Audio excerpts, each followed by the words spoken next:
morning, good afternoon, good evening, wherever you are in the world. We are back with another Neurodiversity Stories with your host. My name is Darren Clark. So why do we put these shows out, guys?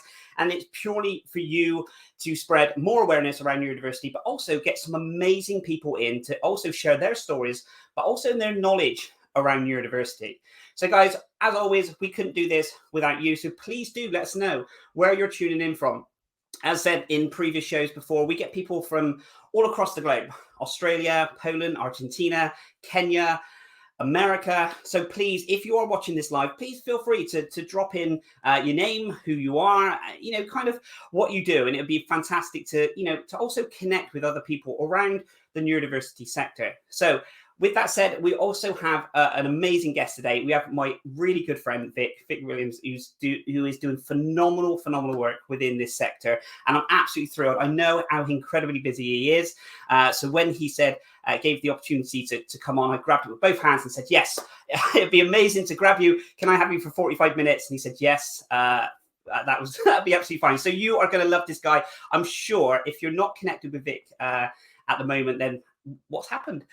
Please do connect with him. He is doing incredible stuff. He's also doing on LinkedIn Live as well, which we're going to touch on as well. His broadcasting, his message, his business, the whole kind of ethos on this. What we're going to be, just to give you kind of a synopsis of what we're going to be talking about. And we're going to be talking around the understanding of dyslexia from a neuroscience perspective. Easier for me to say. How it impacts businesses and personal development. I think, specifically talking about personal development, overcoming self-doubt, working through the things that people have said about dyslexics, creative thinking, getting comfortable with reading in public, setting personal development challenges and accountability to a group of people who care. It is going to be an absolute jam-packed 45 minutes of talking to Vic. So I will be bringing him on shortly. So guys, as I said before, if you are tuning in, let us know whereabouts in the world you're tuning in from. It's always good to hear from you guys. The other thing I'd like to say is a massive thank you as well to all of our previous sponsors that have sponsored these shows. And I also want to say a massive thank you to our current sponsor, Claro Writing Helper. And they've been absolutely phenomenal. And I just want to share with you guys this. If the thought of writing essays fills you with dread, then you need Claro Writing Helper from Claro Software. Our intuitive, easy-to-use software takes the stress out of essay writing by giving you 7 clear, easy-to-follow steps to help you organise your thinking, develop the flow, capture snippets from documents and websites, and produce great essay content. Contact us today to start your free 15-day trial and say goodbye to essay writing anxiety.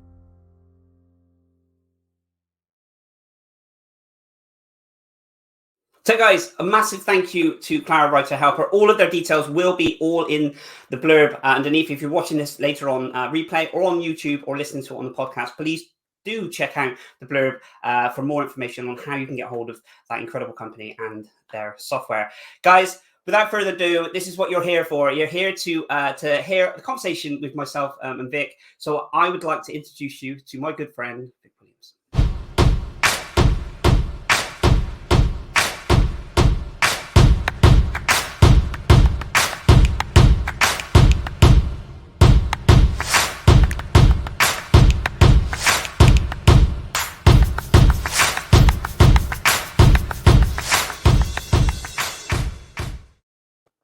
Good morning, Vic. How are you, my friend?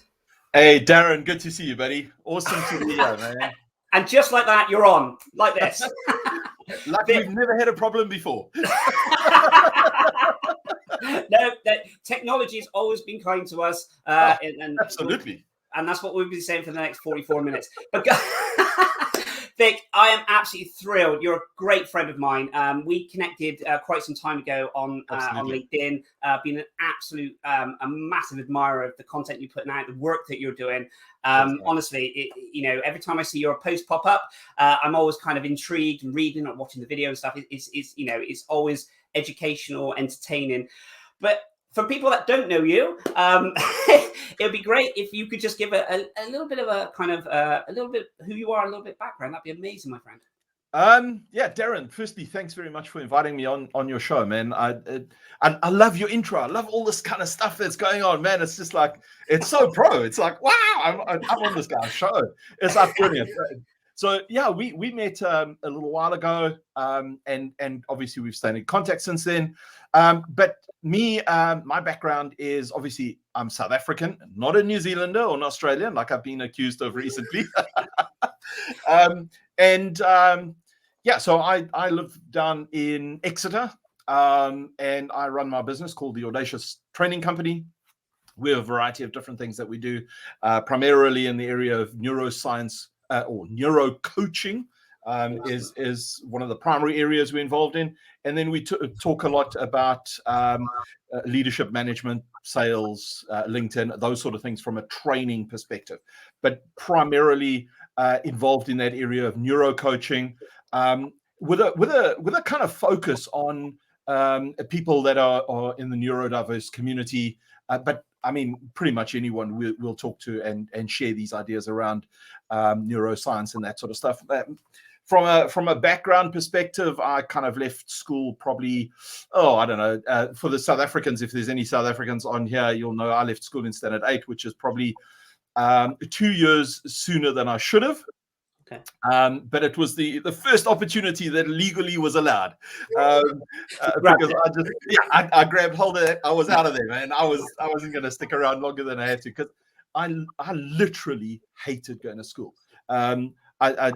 Somebody put a post up yesterday, I think it was, on LinkedIn about the new school year starting, and how do you feel about it? And I can be honest with you, Darren. For me, the new school year, which in South Africa starts at the kind of on middle of January, because obviously right now is winter there, so down there our school years are slightly different. December was great holiday. It was always summer holiday. It was awesome. But then starting school in January for me was just, oh man, it was a nightmare. I absolutely hated it. So got bailed out as soon as I could. Started working, spent a bunch of months laying on the beach, surfing, grew my hair as long as I possibly could, and then went off to the military for 6.5 years. Wow. And then just carried on from there, and been here now in the UK for just over 10 years. Amazing, Vic. I'm gonna thank you so much. Thank you for breaking. It's almost like this is your life. You're kind of just break things down. But it's really good to get the perspective. And if you don't mind, I kind of touch on a few of the things that you mentioned.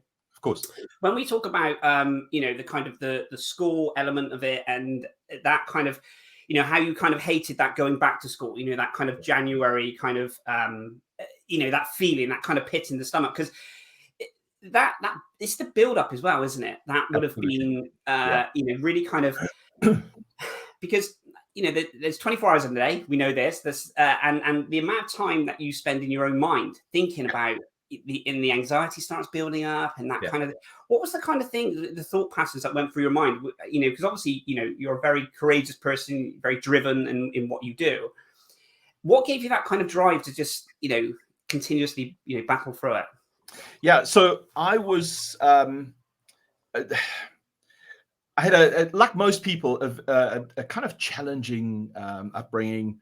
There was a whole bunch of things that went on, and at one point in my life, so I had a very fractious relationship with my father, and a similar kind of fractious relationship with my mother. There was a whole bunch of things going on, and I remember one particular day, I'd had this physical disagreement with my dad, and I was sitting in the corner really feeling sorry for myself. And my grandmother and grandfather lived with us, and my granddad came over to me and he said to me, "Never, ever let him beat you." And it was kind of not the beat you kind of from a physical perspective, but it was all of that included. So it was the physical, it was the mental, it was the emotional, all that sort of stuff was what he was saying. Never let him beat you. And kind of that started a train of thought going in my head, because up until then, school had been a challenge. You go to school because you're dyslexic, and that time I'm talking about the late 60s, early 70s. This thing of dyslexia, I'd never heard of it. I didn't know it existed. Neurodiversity wasn't even a thought in somebody's imagination, So it was that kind of environment that we were in, and so going to school, you were stupid. Immediately, you couldn't read, you were stupid. Game over. Sit in the corner, suck it up. You're dumb, and you kept on being putting down into lower classes, and so you kind of got this idea you're stupid. And when my granddad said to me, "Vic, don't let him beat you," it was kind of I had a great relationship with my granddad. And so it was kind of that, it set a chain of thoughts going in my head, even at the age of 7. And one of those thoughts was, I will never allow anyone to beat me. Full stop. Yeah. That got me into a few sticky spots because I started an adventure. I call it an adventure at that time, trying to understand why I was the way I was. And obviously there was no internet, and so Encyclopedia Britannica was the big thing, and I had to convince my grandparents to buy Encyclopedia Britannica when the guy came knocking on the door, and instead of letting my dad beat the guy up because he wanted to sell something to us. Anyway, I kind of started this adventure of trying to understand why I was the way I was. Why was I stupid? And slowly started to understand I just think differently. Yeah.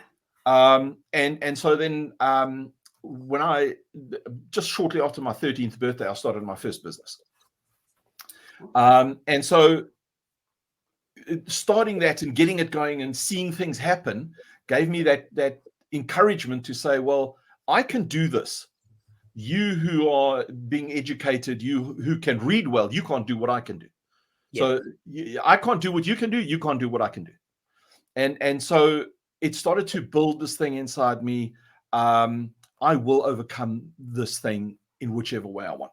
It's incredible. Or in whichever way I can. And so by the time I got to the age of 16 and now could leave school, like I said, I was out of there as fast as I could. I don't even think I wrote my final exams that year, and I'd already repeated a year. So in those days, you could if you didn't pass your exams, you failed and you stayed back a year. And so I'd already stayed back a year, and there was no way I was going to do that. And anybody that objected to it, I just sorry, this is what I'm doing, and kind of I built that. That underlying thing of I will overcome. No matter what I got to deal with, no matter what I got to go through, I will overcome. And I think that's one of the things that I've found as I've continued to research neuroscience, dyspraxia, dyslexia, all those different neurodiverse environments. I'm starting to see that that's something that seems to underlie most of the people who have kind of worked through the challenge. And so for me right now, I don't see myself as living with a condition. I'm living with myself. This is who I am. If you don't like it, great. If you do like it, awesome. And I think I've kind of built that absolutely.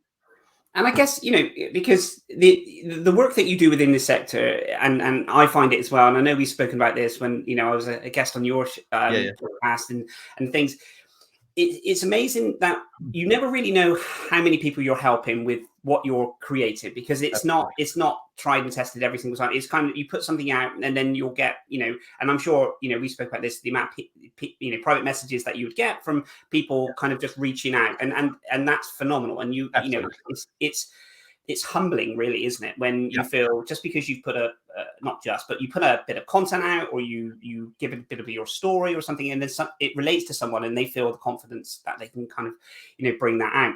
Absolutely. And I can see whenever we speak to someone, it always, this is why, I created Neurodiversity Stories. I know you're a big story lover. Love stories. But I guess around the neurodiversity, dyslexia, dyspraxia, autism, all this, there's always seems to be a story that resonates with someone to why, how they are today, that pattern and that growth, isn't it? Yeah. I think, for me, everybody has a story. No matter who you are, if you were born at some point, which hopefully if you're alive, you were born at some point, you have a story, and that story is valuable. And that story is a story that can change and transform other people's lives. And I think it's important that we hear those stories. Yes. But I think when we come to talking about people that have dyslexia or dyspraxia or any of those neurodiverse conditions, I think what's happened in the past of that is that story has been sidelined until that person really makes it. So, for example, Elon Musk, okay, he's dyslexic, okay? So nobody really probably took him seriously in his early life until suddenly he burst on the scene. Now the story is important.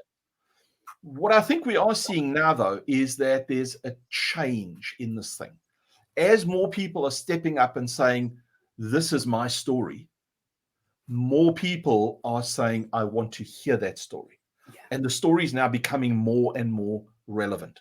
Yeah. And I think it's important, because I was speaking on somebody else's show a little while ago, talking about children in school and the way they are often treated. I mean, I mentioned my story and I know your story as well at school, of that thing, you're stupid, you're dumb, you've got nothing relevant to add, you're not going to amount to anything, yada, yada, yada, yada. Sort of go off and play sandcastles kind of thing. Yeah. That unfortunately is still happening. Unfortunately, we still see that so much in school, because not because I don't think it's because the teachers don't want to help those kids. It's just they've got too many kids in the class. They don't have the opportunity. And so, and because of the way they are kind of judged, I suppose, is they've got to focus on the higher performing kids, because that's where they're going to get that kind of thing. And so that story for those kids gets sidelined. Yeah. But I think as more of us start to share our stories, it encourages those kids to start sharing their stories. I completely agree.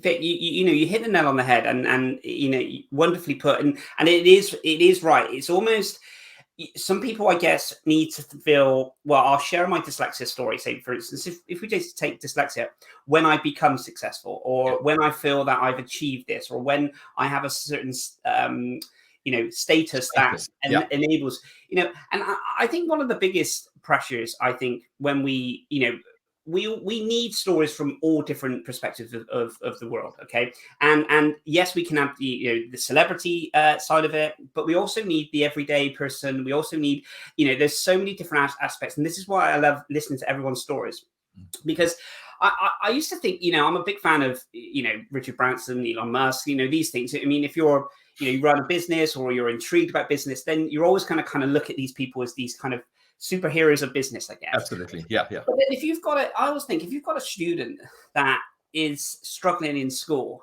and struggling to read, struggling to write, struggling to communicate, literally communicate, get out how they're feeling, because they don't really understand the words moving, or the stress that's kind of the anxiety that's coming around. And then they find out they have dyslexic, and they say, "Oh, you're dyslexic. Don't worry, you can be like Richard Branson." I mean, the expectation then put on, and I'm not saying that they put that expectation, but I'm a big believer in dreaming big. Don't get me wrong. Build big, dream big, and I'm not saying that they couldn't be the next Richard Branson.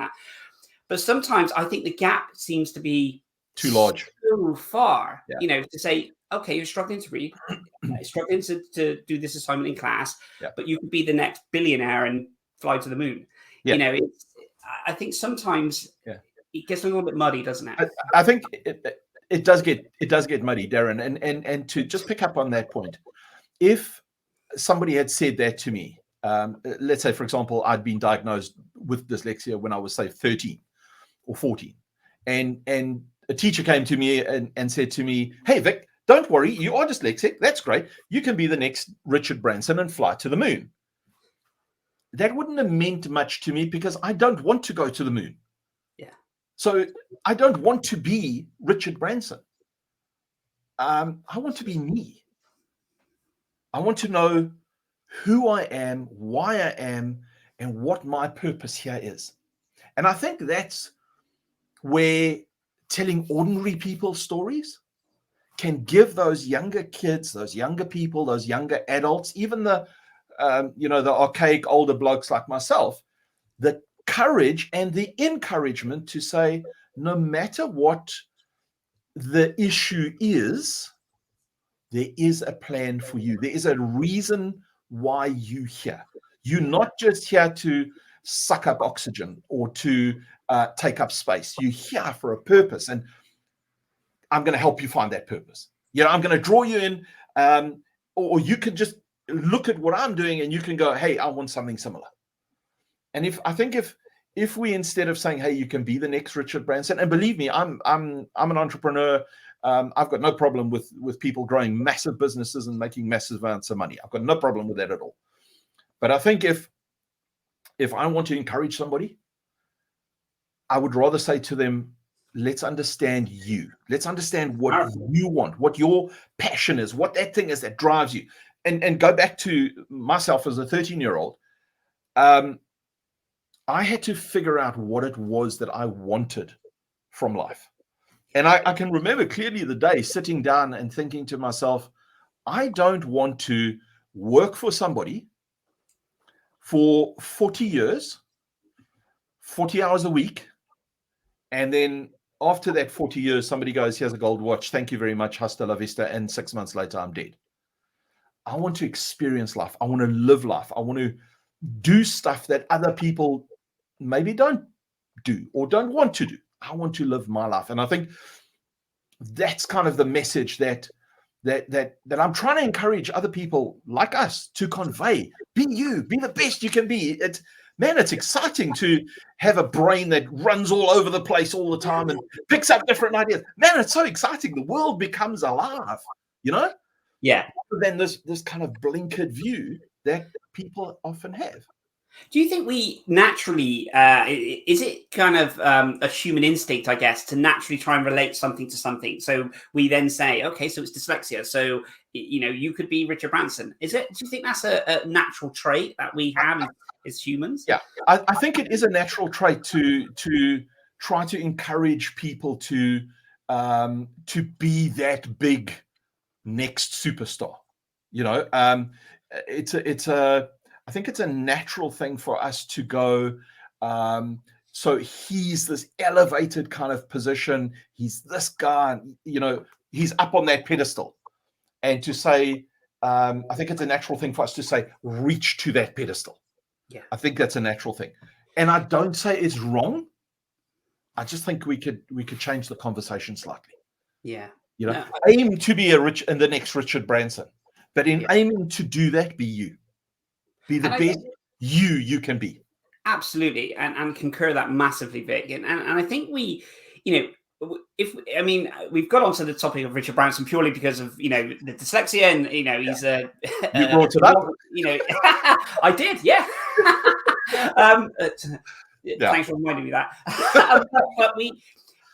lost my train of thought now. No, but we and he does share, on his blogs, his kind of dyslexia journey to a certain degree, and and I guess it's always, we're very intrigued, ask a lot of questions. Now we do. In school, I always remember I was thinking, how does that work?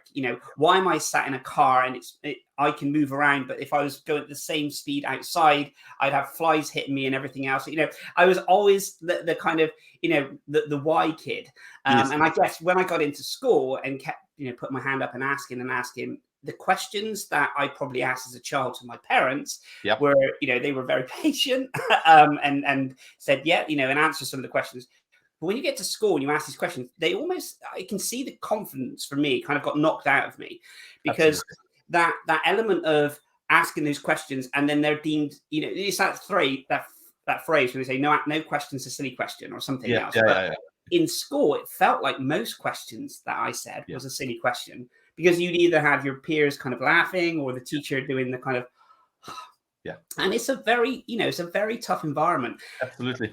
On top of that as well, trying to learn, like you said, who you are and why you can do the things that other people are doing at that speed or in that way. Yeah. You're so right, Darren. Like you say, parents are often patient.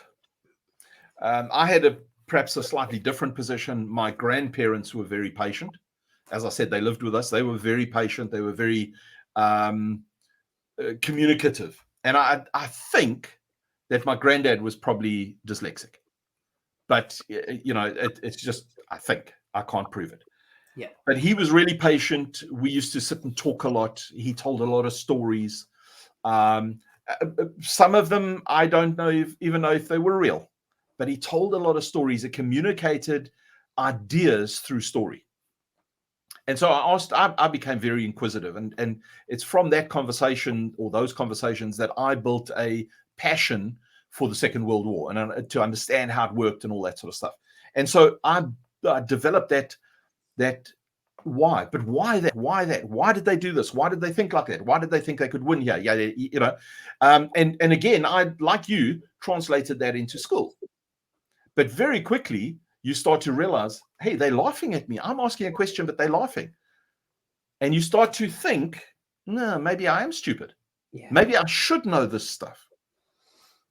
And unfortunately, what happens is, yes, you get the teacher rolling their eyes backwards. And then you go out into the break time area. And you may be having your sandwiches or whatever. And there's always a group of kids that's, no, he's stupid. No. And that kind of breaks your confidence down. And so very soon you get to the place of where you're not asking questions anymore. Yeah. I think to a degree, maybe I just had a very thick skin and took a lot of beatings, but I carried on asking questions, And you're absolutely right, Vic. And I feel it, separation for me, because there's this conversation around kind of the educational system where should they take children out of lessons and then to give them extra support, or should they and I say, like I've said on numerous times on these stories, I take my hat off to teachers. It's an incredibly difficult job, especially when you have 30 children in a room. Everyone learns differently, and then to try and control that and inspire is I take my hat off to them. And I feel that, the biggest thing for me, I guess, from my school years was the separation. I spent, all 5 years of my secondary school in, a thing called unit, which, was an awful trailer in the background. Yeah. Yeah. But it's not sometimes being in the unit, it's walking to the unit. It's grabbing your bag and leaving the 29 other children to then walk off, to then do that kind of lonely walk to the school playing field. And there was windows all around the side of the school. So it's almost like, like a goldfish bowl in some aspects, because, and I'm not saying everyone was kind of staring out the window in this, but when you get into that repetitive pattern of that separation, but then you're taken back, the bell would go and then you would come out of the unit, and then you would go back into the school field and start playing football and stuff like this. That the separation was tough. Yeah.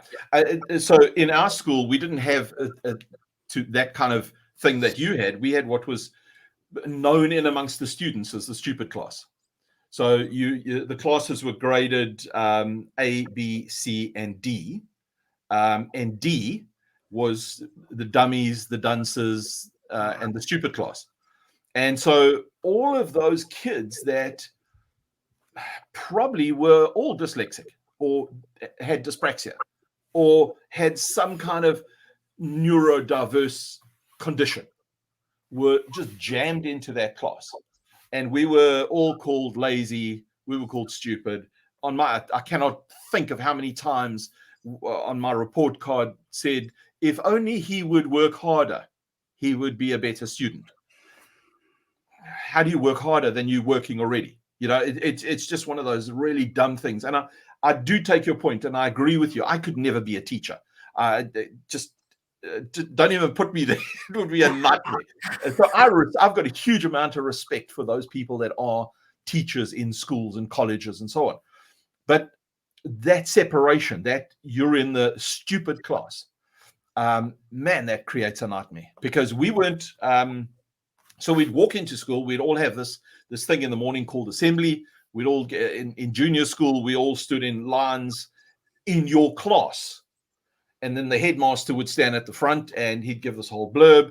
and then you would lead off in your class to go to your classroom for the day, or wherever you were starting a class. And it was always the D class in the grade we were in that always left last. So you were left behind, and everybody else went off, and then you would go off. And it's that same separation thing. And everybody's walking away, and they're looking at you and going, stupid class. That's what I mean. There's so many, like, it's subliminal. You don't even have to say it. It's that it's creating this divide and this. I mean, it frustrates me. It saddens me, I guess, and because I can kind of relate to to this, kind of what I went through and what you went through, and that kind of separation side of it is. Yeah. When you left school, had the opportunity to leave school, because I can imagine if you were similar to me in that sense, and I'm not putting words in your mouth, but the restrictions of not being able to think the way that to kind of really kind of harness your skills, or kind of do what you needed to do in schools. For me, I felt there was a massive restriction, that I couldn't learn the way that they wanted me to learn. I couldn't give the reports back to how they wanted to. I couldn't sit the exams, and so on and so on and so on. The minute I left school, and I was, left school with no qualifications, but I was so eager. And when I got my first job, and I was kind of almost asking a few questions, and they were answered. But I felt like the shackles have been kind of lifted, so to speak. And I just had this kind of like, if I actually physically work hard, or if I do this, this, and this, I can progress, and I can do this, and I can be creative. Yeah. Is that kind of how you? Absolutely. Yeah. So I left school, as I said, probably 2 years too early, but it was the first opportunity legally I could leave school. So shortly after my 16th birthday, I was out of there, man. I was gone. And we had school uniforms, and I can remember that last day taking my school uniform off and actually throwing it in the bin. Wow. That's how much I hated school. Yeah. Anyway, I got home, and the very first thing my dad said to me when I saw him was, okay, what are you going to do for a job? And kind of at that time in South Africa, you had a number of options. And those options were, so we had conscription, military conscription. So you had to do, every male had to do 2 years, or every white male had to do 2 years of national service. Okay. If you didn't want to do 2 years of national service, you could go and do 5 years in the police force. Okay, so those were kind of your options. Okay. If you left school early. You could go into the prison service or something like that, but those were kind of the best two options. And I thought to myself, well, I'll apply to the police first, which I got rejected because I couldn't read the exam that they wanted us to do. And then I applied to go to the military. So military service started January and July if you were going to do national service, which was the 2-year thing. And I applied to go to the permanent force, which started in April for me. So my first thing was, okay, I can now, I'm free, the shackles are off, I can do my own thing. But I had to, as I left school, it wasn't kind of that thought that went through my head, I'm now free. It was kind of like, okay, I'm going to the military in April. What am I going to do until then? And I got a part-time job working with a company that did oil analysis.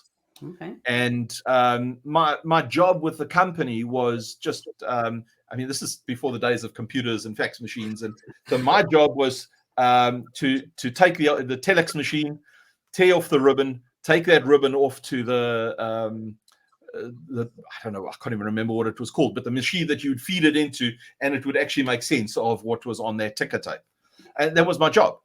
And very quickly, I started thinking, but if I do it this way, it's going to be quicker. If I do that, that's going to work better. And again, like you, I started asking questions. Yeah. And I remember the guy that employed me saying to me, why are you asking that question? I said, well, I think it could go faster. He says, really interesting. Nobody's asked that question before. Well, can we do it that way? And he said, yes. And that was my first experience of somebody going, you're not stupid. You just think differently. And that kind of launched that thing off. And then when I went to the military, I didn't have to do that much reading, but I'd learned in the military because Yeah, there was a lot of things that they did which allowed me to learn a different way of reading.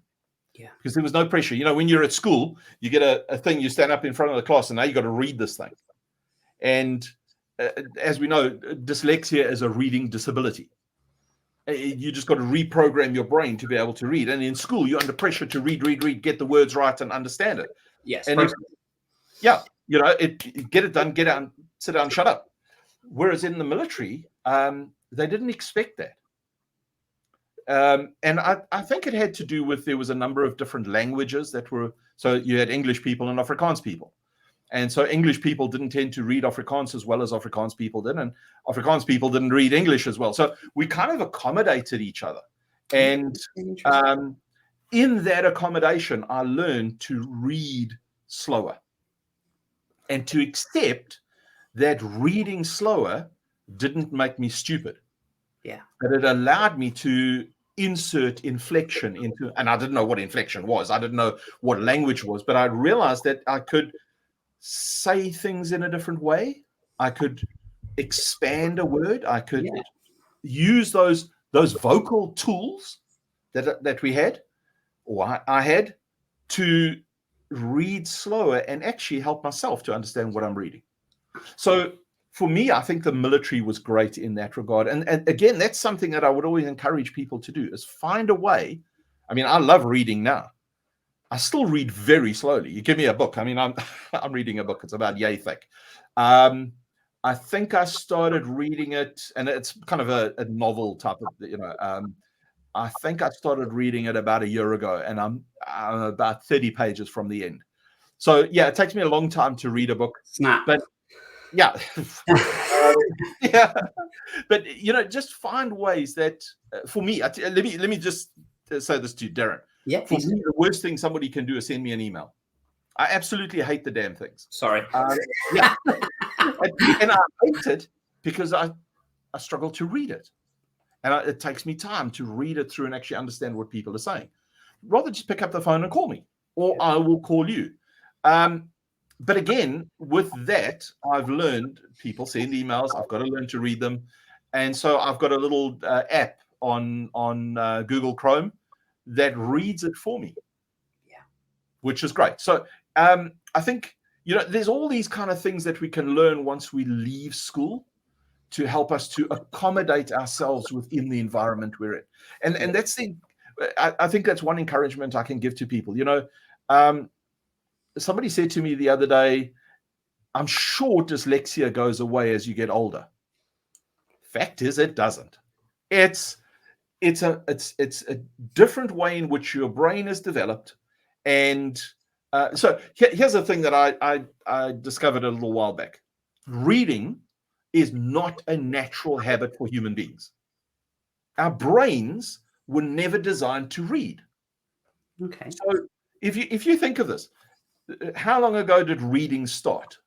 Not all that long ago. Okay. And those people that did learn to read, they were the very educated people. The ordinary people only started reading, what, 200 years ago, maybe? So our brains were never designed to read. And what's happened is, as we started to learn the skill of reading, 3 areas in our brains had to adapt to accommodate the ability to read. And it's in 2 of those 3 areas that people with dyslexia have a different development of that area. And that's why it's a reading disorder. It leads to so many other things, but it's just a reading disorder. It's not a stupid disorder. Yeah. It's not a foolish disorder. It's just a different formation within your brain. Really interesting, Vic. I love that. I really do love that. It's incredibly interesting. And I guess, you know, if we broke down reading, I guess, you know, what we're really trying to do is just trying to communicate, aren't we? And I guess, you know, we're trying to communicate a message, you know, a story or a feeling or whatever it is that we're trying to do. We're just trying to communicate. And it does seem sometimes when you try and break all these things down, we overcomplicate things sometimes. Yeah. And think, well, actually, that's the only way. If you want to read a book, then you must purchase the book, or go to your library and read it page to page, and that's it. That's not the only way to read, though, Darren. No, I know. Exactly what you say. So here's the thing. The 3 areas of your brain that are involved in reading. One is involved with sight. Another is involved with hearing. Another involved with speaking. Those are the 3 areas that are involved with reading. So those areas, that's what they were designed to do. One to help you see better, one to help you hear better, and one to help you speak better. And so if we think of it, everybody in reality has a reading problem, because reading is not a natural thing for us to do. It's a skill we've had to learn. And so if we think of it from that perspective, people with dyslexia can then say, and this is what I've realized a few years ago, if I rather think of myself, everybody has a reading problem because everybody brains had to adapt to be able to read. Cool.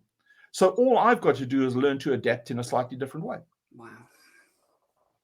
And then I'm taking myself out of this position of I've got a disability and into that position of I'm actually normal. And so are other people. I'm just normal in a different way. Yeah. And I think, one of the things I often find with people is they say, I've got dyslexia, therefore I can't do this and I can't do that. Absolute nonsense. Some of the most creative thinkers I've come across in my life are dyslexic.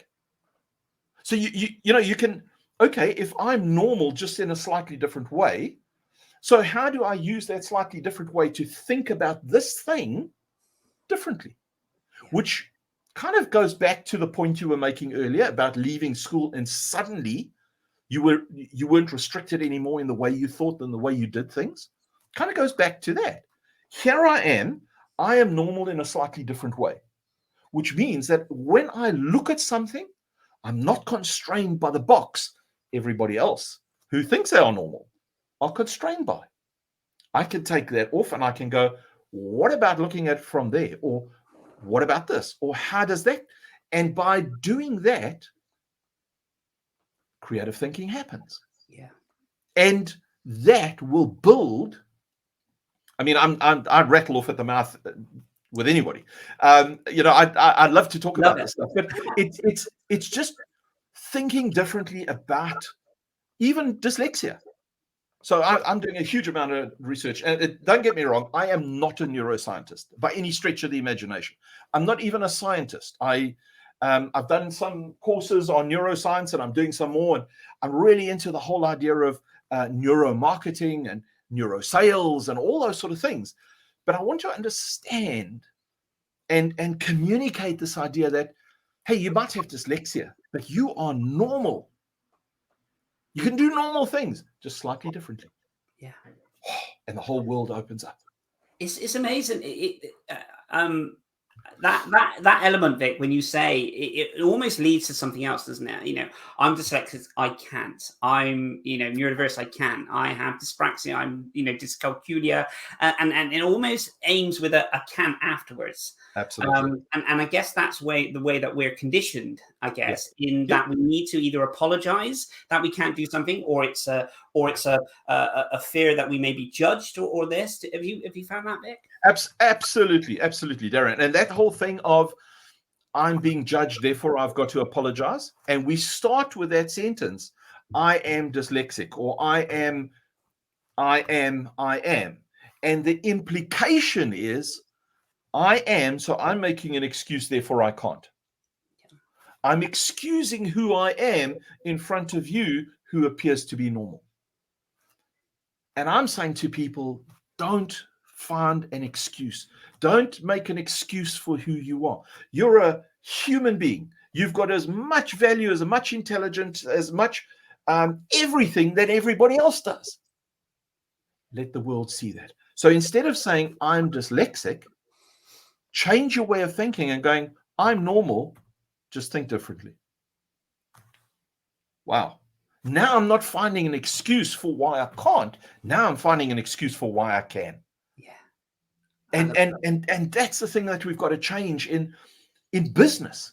You know, so many business people say to me, "Oh, Vic, you know, I can't employ staff because I'm..." No. Change your way of thinking. I can employ staff because I am. Slightly different in my way of thinking. Slightly different in my way of doing. So I'm a very touchy-feely kind of guy. You know, I like nothing better than a good man hug or you know, a good hug with a friend, or meeting a client. Hey, give me a hug rather than shake my hand. You know, I'm just that kind of person. And if you kind of apologizing or something, yeah, just tap me on the shoulder. Say, hey, bud, I'm sorry.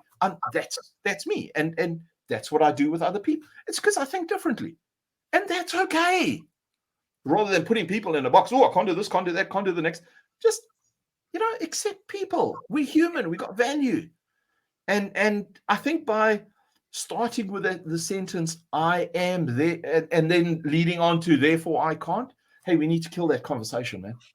Vic, such powerful stuff, honestly, my friend. And do you feel that, because obviously, you know, to get to that stage, you know, like you said, you developed quite a thick skin. I did also, although I'm exactly like you. I'm quite an emotional person in those aspects, and I love a good chat and all these other things as well. But how important would you say then it is to, you know, to be surrounded by supportive people, but inspirational people, but also just a network of people? And I'm not saying it has to be, you know, the best business person, but it could just be a good friend. It could be anything. That how important do you feel that support network positively? Darren, you're so right. That is not just important; it is critical. It's crucial to who you are and who you become. It's crucial to what you do and why you do it. It's crucial to your own self-esteem. And it's not just for us in the neurodiverse community. It's true for everybody. Yeah, there's a saying that years ago I heard that said, you are the average of the 5 people you spend the most time with. Yeah. And if you want to improve, if you want to grow in your self-confidence, if you want to grow in your skill in reading, if you want to grow in your skill of business, hang around with those people who are where you want to go, but on one condition: they are willing to pull you up with them. Yeah, so often we hear people say, you know, hang around with positive, motivated people. And you get around those kind of people, and they're positive and they're motivated and they're yeah, everything's great. And then you ask them a question and they like, what are you asking that question for? Just take my motivation, you know, buy my book. Blah, blah, blah. We don't want to hang around with those people because they're involved in their own environment.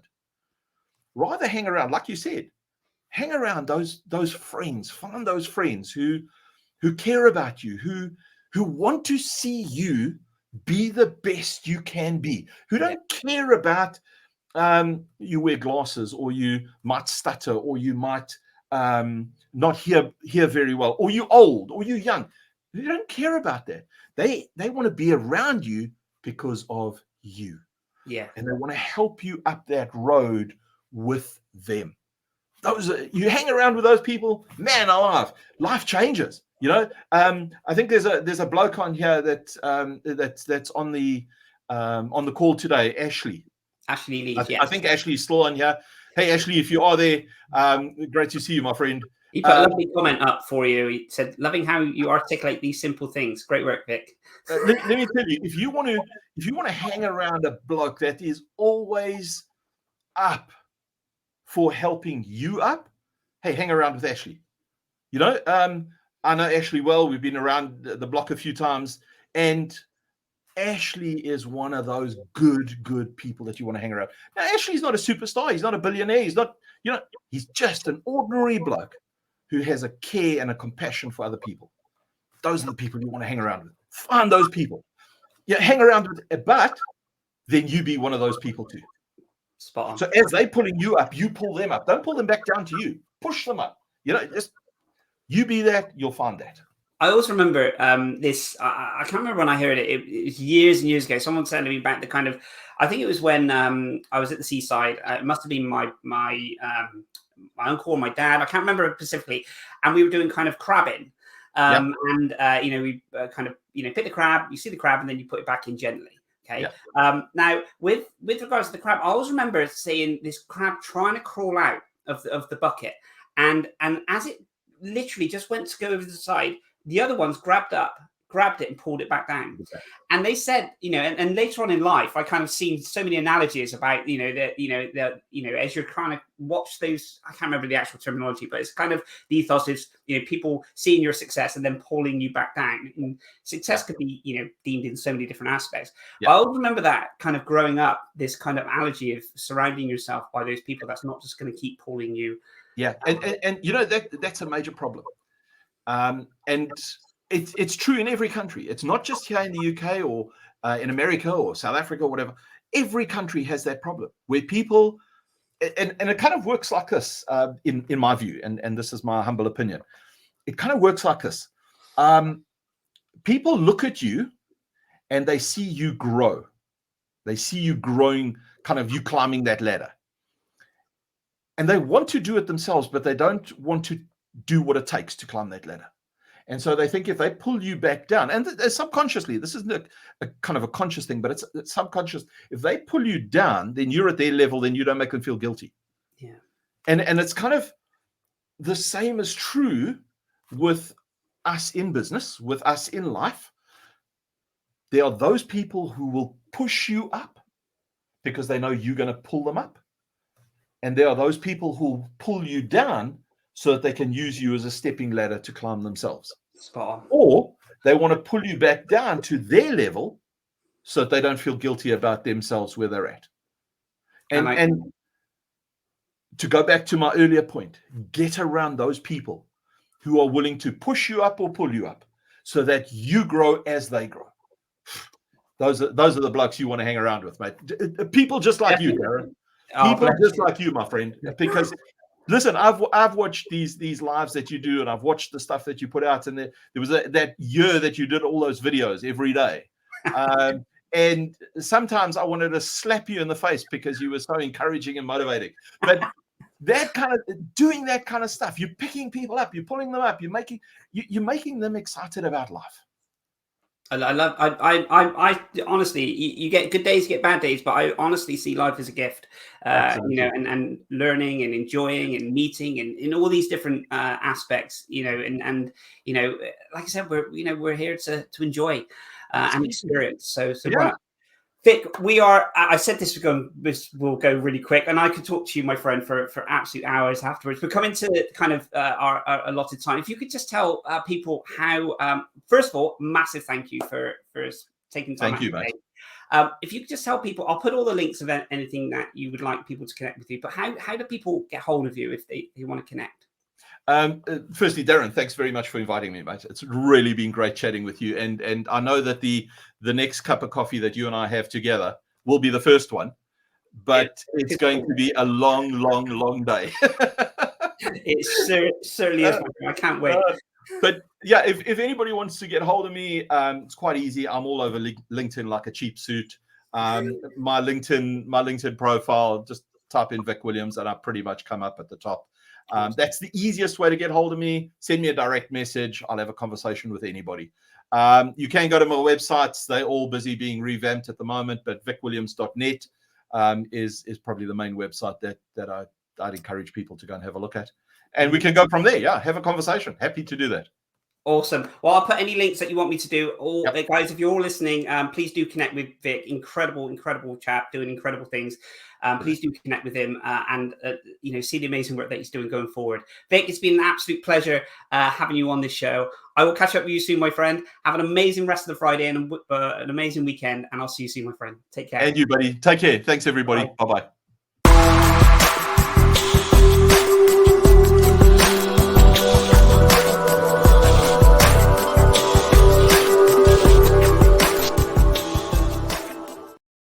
So guys, that was Vic. I hope you enjoyed that just as much as I did. An incredible chap.